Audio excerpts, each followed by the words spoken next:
ඔස්ට්‍රේලියාවට එරෙහිව ඔස්ට්‍රේලියාවේදී ටෙස්ට් තරගයක් ජය ගැනීමට තිබුණු හොඳම අවස්ථාව අපි ළඟදී නැති කරගත්තා. ඒකට ප්‍රධානම හේතුව වුණේ කණ්ඩායමේ ක්‍රීඩකයන් තමන්ගේ වගකීම එහෙම නැත්නම් රෝල් එක හරියට හඳුනා නොගෙන ක්‍රීඩා කරපු නිසා. ඔවුන් එය හරියට ඉටු කළා නම් අපිට එක් තරගයක් හෝ තරග දෙකම පහසුවෙන්ම ජය ගැනීමට හැකියාව තිබුණා. දැන් අපි බලමු දකුණු අප්‍රිකා ටෙස්ට් තරගාවලියේදී අඩුම වශයෙන් එක් තරගයක් ජය ගැනීමට අපි මොන වගේ කණ්ඩායමක් ක්‍රීඩා කළ යුතුද කියලා. මේ පාර දකුණු අප්‍රිකා සංචාරයට යන ස්කොඩ් එක ගොඩක් වෙනස්. එතන අලුත් මූණු තුනක් තියෙනවා.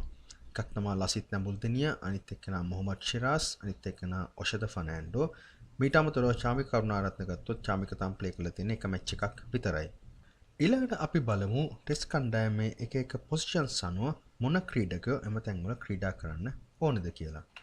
අපි පොසිෂන්ස් ගත්තොත් එහෙම මේ වගේ එක ලිස්ට් ඩවුන් කරන්න පුළුවන්. අපිට මුලින්ම ඉන්න ඕපනර්ස්ලා දෙන්නෙක් නම්බර් 1 2 ඊට පස්සේ නම්බර් 3 ඊට පස්සේ මිඩල් ඕඩර් එක තියෙනවා 4 5 6 ඊළඟ විකට් කීපර් ඉන්නවා නම්බර් 7 ඊට පස්සේ ඕල් රවුන්ඩර් කෙනෙක් අපිට දාන්න පුළුවන් නම්බර් 8 විදියට. දකුණු අප්‍රිකාවේ උනත් අපිට ස්පිනර් කෙනෙක් අවශ්‍ය නැහැ. ඒකින්ද අපි එක ස්පිනර් කෙනෙක් ටීම් එකට තියාගන්න ඕනේ. ඊට අමතරව ෆාස්ට් බෝලර්ස්ලා දෙන්නෙක් ගන්න පුළුවන් නම්බර් 10 සහ 11. ඊළඟට අපි බලමු මේ පොසිෂන්ස් වලට මොන වගේ ක්‍රීඩකයන්ද යවන්න ඕනේ කියලා. අපි මුලින්ම ඕපනර්ස්ලා ගත්තොත් එහෙම අපේ කණ්ඩායමේ ඕපනර්ස්ලා විදිහට යවන්න පුළුවන් 3 දෙනෙක් ඉන්නවා. එක්කෙනෙක් තමයි දිමුත් කරුණාරත්න, යා කැප්ටන්. ඒකින්ද අනිවාර්යයෙන්ම ඕපන් කරනවා.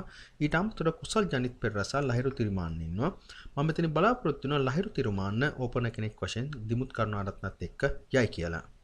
ඊළඟ බැටින් පොසිෂන් එක ගත්තොත් ඒක තමයි ටීම් එකේ තියෙන වැදගත්ම පොසිෂන් එක. එහෙම නැත්නම් නම්බර් 3 කියන එක. හැබැයි මේ අවස්ථාවේ අපේ කණ්ඩායමේ හරි හමන් නම්බර් 3 කෙනෙක් නැහැ. සාමාන්‍යයෙන් නම්බර් 3 ස්ථානයේ ක්‍රීඩා කරන්නේ කණ්ඩායමේ සිටින හොඳම පිතිකරුවා. හැබැයි අපේ කණ්ඩායමේ එහෙම පිතිකරුවෙක් කියන කෙනෙක් නැහැ. දැන් උදාහරණයක් වශයෙන් ගත්තොත් කුමාර් සංගක්කර් ලංකාවේ කණ්ඩායමේ හිටිය හොඳම පිතිකරුවා නම්බර් 3 ප්ලේ කළේ. ඉන්දියාවේ ඉන්න හොඳම පිතිකරුවා විරාට් කෝලි. එයා නම්බර් 3 ප්ලේ කරන්නේ. ඕස්ට්‍රේලියාවේ හිටිය හොඳ පිතිකරුවෙක් තමයි රිකි පොන්ටිං. එයා නම්බර් 3 ප්ලේ කළේ. මේ විදිහට නම්බර් 3 තමයි කණ්ඩායමේ හොඳම ක්‍රීඩකයා ඉන්නේ. හැබැයි අපේ එහෙම කෙනෙක් නැහැ.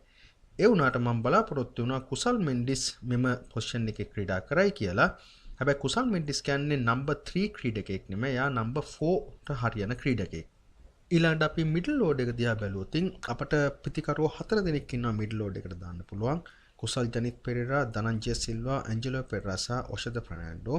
මම හිතනවා කුසල් ජනිත් පෙරේරා සහ ධනංජය ඩි සිල්වා සමග ඇන්ජලෝ පෙරේරා මිඩල් ඕඩර් එකට ක්‍රීඩා කරයි. සමහර වෙලාවට ඔෂද ෆර්නෑන්ඩෝට දෙවන මැච් එකේදී අවස්ථාවක් ලැබෙන්න පුළුවන්. ඊළඟට විකට් කීපර් ගත්තොත් අනිවාර්යයෙන්ම නිරෝෂන් දික්කල්ල විකට් කීපර් වශයෙන් ක්‍රීඩා කරයි. මීළඟට අපිට තියෙන්නේ ඕල් රවුන්ඩර්ගේ පොසිෂන් එක. ඒකට ක්‍රීඩකයෝ දෙන්නෙක් ඉන්නවා. චාමික කරුණාරත්න සහ මිලින්ද සිරිවර්ධන. මේ චාමික කරුණාරත්න බොහෝ දුරට ක්‍රීඩා කරන්න ඉඩ තියෙනවා. මොකද ඔහු වේග පන්දියවන්නෙක් නිසා. දකුණු අප්‍රිකාවේදී වේග පන්දියවන්න වැදගත් වෙනවා දඟ පන්දියවන්නන්ට වඩා. ඒක නිසා බොහෝ දුරට චාමික කරුණාරත්න තුන්වෙනි වේග පන්දියවන්න වශයෙන් ක්‍රීඩා කරයි. මීළඟට අපිට තියෙන පොසිෂන් එක තමයි දඟ පන්දියවන්න. මේ සඳහා දෙන්නෙක් ඉන්නවා. ලක්ෂාන් සඳකන් සහ ලසිත් ඇඹුල්දෙනිය. මම බොහෝ දුරට බලාපොරොත්තු වෙන ලක්ෂාන් සඳකන් මෙයින් ක්‍රීඩා කරයි කියලා. අන්තිමට ඉතුරුලා තින්නේ ෆාස්ට් බෝලර්ස්ලා. ෆාස්ට් බෝලර්ස්ලා 4 දෙනෙක් ටීම් එකේ ඉන්නවා. සුරංග ලක්මාල්, කසුන් රාජිත, විශ්ව ෆර්නෑන්ඩෝ, මොහොමඩ් ශිරාස්. මේකෙන් එක්ස්පීරියන්ස් එක අනුව මම බලාපොරොත්තු වෙන සුරංග ලක්මාල් අනිවාර්යයෙන්ම ක්‍රීඩා කරයි කියලා. මීට අමතරව කසුන් රාජිත ක්‍රීඩා කරන්න අවස්ථාවක් තියෙනවා.